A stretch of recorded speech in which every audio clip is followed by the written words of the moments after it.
Euskalduna munduanen Japonia! Ja. Gaurkoan, Jon Mikel dugu gurekin. Konta eguzu, Jon Mikel, zergatik etorri zinen hona? Bueno, ni hasiera batean, orain dela 6 urte etorri nintzen ona, ikasketengatik ingenieroa naiz eta Fukuokako unibertsitatean ikasi nuen. Eta izatez urte bakarra pasada behar nuen, baina mentxe gelditu naiz.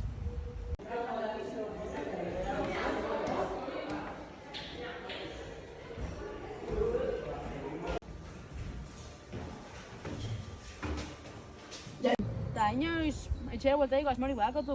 Bueno, azkenean beti batek aukin da asmo hori edo gogo hori etxea bueltaileko ez, jaixo eta hasi zaren leku hortara bueltaileko. Baina, bueno, hemen be harrera bikaina aukidot, bestian partetik, baina horiko be familia eta enjoten lagun danatatik, igual, urte batzu barru, bueltako naiz. Ondo da. Noriko, Euskaldera jateko gogotxoan zaude? Bai noski, gogotxu.